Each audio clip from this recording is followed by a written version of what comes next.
and I want to thank all of you for being here. It is standing room only for a reason, and that is because in Minnesota, we stand with Ukraine and we stand with these soldiers.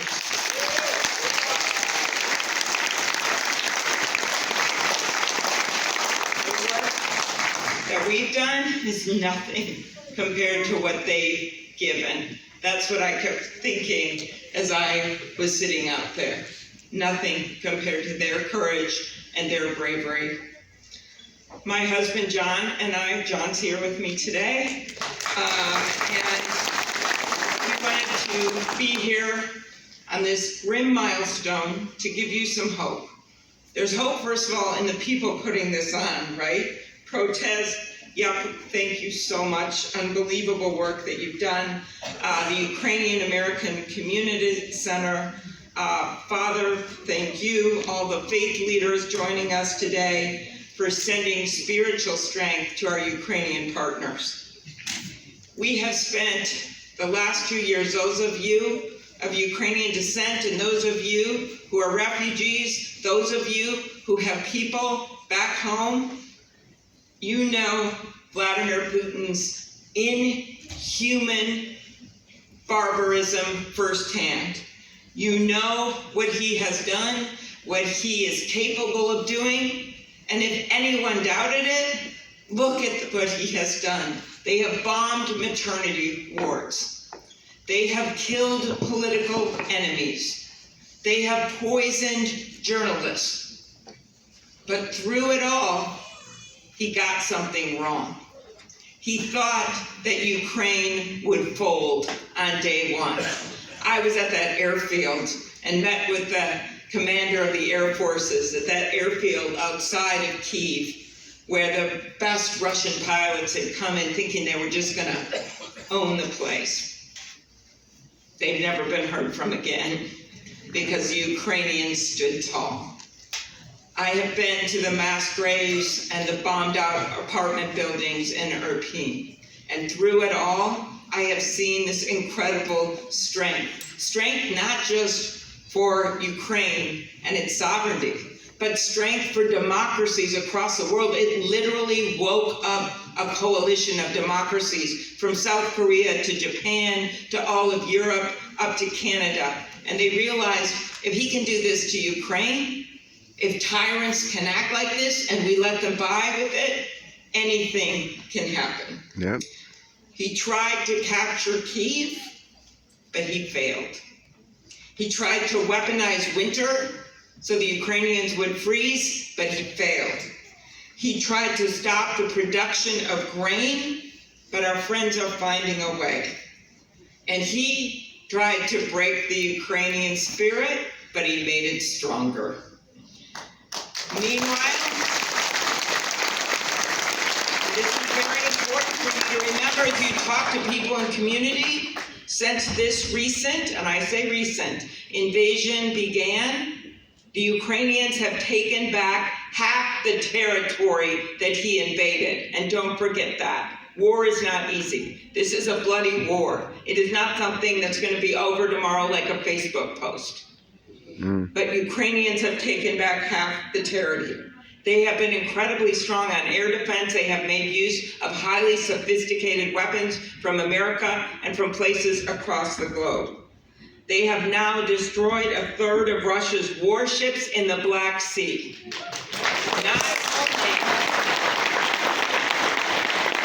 Not only does this harm the Russian fleet, but it also makes it easier to export grain. How have they done this? Their resolve. How have they done it? Because of the allies across the world. And I think it is very important to note what those allies have been doing. Just this last week at the Munich Security Conference, Denmark pledged to give all its remaining armaments to what? To Ukraine. We have seen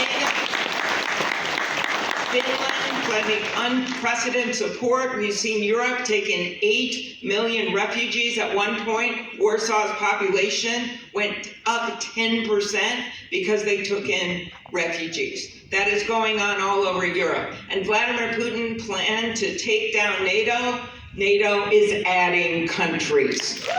And those are the facts. And in the U.S., as you all know, we had a long battle over the legislation in the United States Senate. And we had a lot of forces out there that were trying to stop it. But a bunch of us stood up and said, we are not going home. I'll watch the Super Bowl sitting next to Ted Cruz. I actually did that. We are not going home until we get this done. And so in the United States Senate, we worked on the bill, we worked on it, there were things taken out that I wanted to leave in about our own border, but this is not the place to talk about this. What we did stay true on is that we're not going to go home until we get this voted on in the United States Senate. And we came out of that strong with support of every single person who has pledged that they're going to stand up for democracy, and that includes 22 Republicans, including the Republican leader, Mitch McConnell. So do not let anyone tell you this was not bipartisan.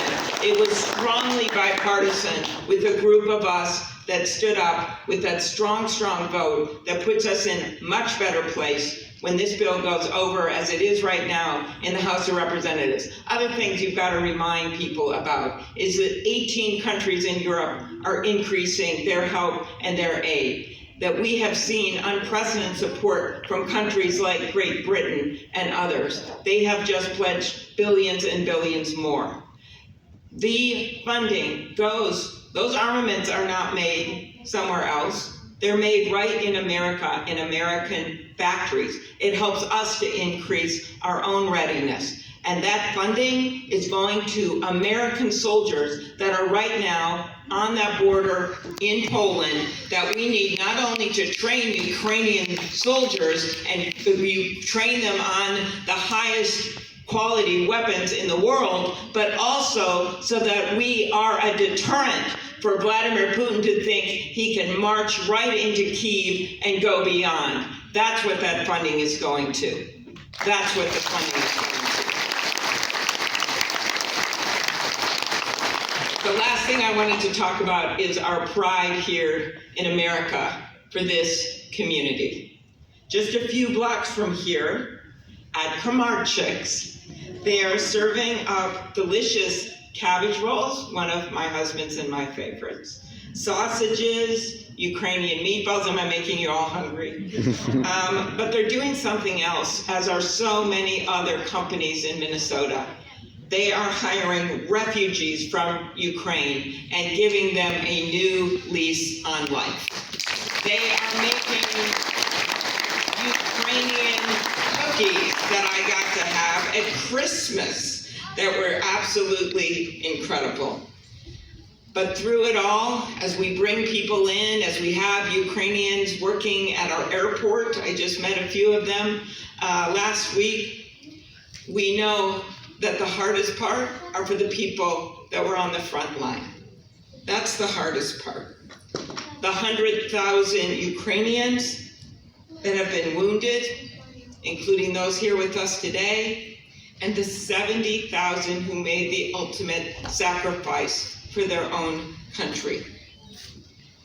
In the words of NATO Secretary General, the war has become a battle for ammunition. Russia is firing nearly 10,000 rounds a day, while Ukraine, only right now, because of the limitations, is firing 2,000. That is not sustainable, and why the House of Representatives must pass this bill. Because when America leads, when we lead as the greatest nation, when we lead as the strongest military force, then we must continue to lead. I want you to know how much it has meant for me to be able to meet Ukrainians. The chef cooking meals for troops on the front line never thought that she was going to do that. The martial arts teacher leading an 11-man recon unit to keep his village safe. The nurse who traded in scrubs for camo and serves as a field medic. Their lives and countless others depend on American support on their front for this incredibly strong and creative country that has taught the world that you can be stronger than a bully and stronger than a tyrant in that vibrant blue and yellow.